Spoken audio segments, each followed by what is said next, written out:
क्या हर साल बारिश सरकार के विकास की पोल खोल देती है? क्या दिल्ली की सड़कें पहली बारिश में ही तालाब बन जाती हैं? क्या करोड़ों रुपए खर्च होने के बावजूद सड़कें गड्ढों में बदल जाती हैं? क्या हर मॉनसून में जनता को यही परेशानी बार बार झेलनी पड़ती है और हर बार जिम्मेदार सिर्फ बारिश को ठहरा दिया जाता है? आज दिल्ली से लेकर उत्तर प्रदेश तक, बिहार, गुजरात और मुंबई तक भारी बारिश ने जनजीवन अस्त व्यस्त कर दिया है। कई जगह सड़कें पानी में डूब गई हैं, ट्रैफिक घंटों जाम लग रहा है और लोगों को रोजमर्रा के कार्यों में भारी परेशानी का सामना करना पड़ता है। लेकिन सवाल सिर्फ बारिश का नहीं है। सवाल है कि अगर हर साल मॉनसून आता है तो हर बार शहर डूब क्यों जाते हैं? नमस्कार, आप देख रहे हैं न्यूज़ आई। मैं हूं आपके साथ काजल चौधरी। आज इस वीडियो में हम बात करेंगे कि आखिर पहली ही तेज बारिश में दिल्ली समेत कई शहरों की व्यवस्था क्यों चरमरा जाती है। जिम्मेदार कौन है? हर साल करोड़ों रुपए खर्च होते हैं और क्या सिर्फ मौसम को दोष देना सही है? भारतीय मौसम विभाग ने दिल्ली, एनसीआर, उत्तर प्रदेश, बिहार, महाराष्ट्र और अन्य कई राज्यों में भारी बारिश और तेज हवाओं का अलर्ट जारी किया था। कई शहरों में जलभराव की तस्वीरें सामने आई है। दिल्ली के कई इलाकों में मुख्य सड़कें घंटों तक जाम में रहीं। निचले इलाकों में पानी घरों और दुकानों तक पहुंच गया। ऑफिस जाने वाले लोग घंटों ट्रैफिक में फंसे रह गए और कई जगह वाहन पानी में ही बंद होते हुए दिखाई दी। यानी बारिश अब सिर्फ मौसम नहीं बल्कि आम लोगों के लिए रोजमर्रा की बड़ी परेशानी बन चुकी है। अब सबसे बड़ा सवाल यही है कि क्या ये पहली बार हुआ है? बिल्कुल नहीं। हर साल मॉनसून आने से पहले प्रशासन बड़े बड़े दावे करता है कि नाले की सफाई पूरी हो चुकी है, जलभराव रोकने की तैयारियां कर ली गई है, पंपिंग स्टेशन तैयार है और कंट्रोल रूम सक्रिय है।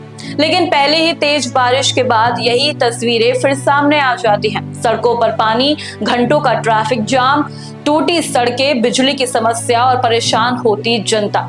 ऐसे में सवाल उठना स्वाभाविक है कि अगर तैयारियां पूरी थी तो हालात ऐसे क्यों बने हुए हैं? विशेषज्ञों की माने तो ये केवल बारिश समस्या नहीं है। असली समस्या खराब ड्रेनेज सिस्टम, समय पर नालों की सफाई ना होना, अनियोजित शहरी विकास, सीमेंट कंक्रीट का लगातार बढ़ता क्षेत्र और जल निकासी के प्राकृतिक रास्तों का खत्म होना है। जब बारिश का पानी निकलेगा नहीं तो कहां जाएगा? अब यही वजह है कि कुछ घंटों की बारिश भी कई इलाकों को जलमग्न कर देती है। हर साल नगर निगम और संबंधित एजेंसियां ड्रेनेज सफाई और सड़कों की मरम्मत पर करोड़ों रुपए खर्च करती है। लेकिन जनता पूछ रही है कि अगर पैसा खर्च हुआ है तो सड़कें पहली बारिश में क्यों टूट जाती हैं? नाले ओवरफ्लो क्यों हो जाते हैं? जलभराव क्यों होता है? क्या निर्माण कार्य गुणवत्ता के साथ हुआ था? क्या किसी अधिकारी की जवाबदेही तय होती है? अब यही सवाल हर मॉनसून में फिर सामने आते हैं। सबसे ज्यादा परेशानी आम जनता को होती है। ऑफिस जाने वाले कर्मचारी, स्कूल के बच्चे, छोटे दुकानदार, रेहड़ी पटरी वाले, ऑटो या ई चालक, रिक्शा, दिहाड़ी मजदूरी, सभी पर अव्यवस्था का सबसे बड़ा बोझ उठाती हैं। कई लोगों की दिन भर की कमाई सिर्फ इसलिए खत्म हो जाती है क्योंकि सड़कें पानी में डूब जाती हैं। कई बार एम्बुलेंस तक ट्रैफिक में फंस जाती है और मरीजों को अस्पताल पहुंचने में देरी होती है। यानी सिर्फ असुविधा का मामला नहीं है बल्कि कई बार जीवन और मृत्यु का सवाल भी बन जाता है। विशेषज्ञों का कहना है कि समाधान सिर्फ बारिश के बाद राहत कार्य नहीं है। जरूरत है कि आधुनिक ड्रेनेज सिस्टम, समय पर नालों की सफाई, सड़क निर्माण में गुणवत्ता, अवैध निर्माण पर सख्ती, जल निकासी के प्राकृतिक मार्गों के संरक्षण और नियमित ऑडिट के साथ स्पष्ट जवाबदेही तय करने की। जब तक ये कदम नहीं उठाए जाएंगे हर मॉनसून में यही तस्वीरें दोहराई जाती रहेंगी।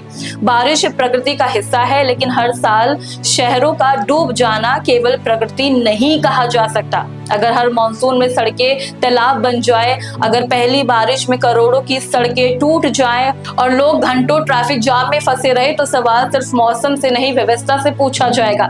अब सवाल आपसे है, क्या आपको लगता है कि हर साल मॉनसून में होने वाली ये स्थिति केवल भारी बारिश की वजह से होती है या फिर प्रशासनिक तैयारियां और शहरी योजनाओं की कमी दिखाती है? अपनी राय हमें कमेंट्स में जरूर लिखिएगा। अगर वीडियो पसंद आया है तो शेयर कीजिए। न्यूज़ आई को सब्सक्राइब करना ना भूलें। धन्यवाद।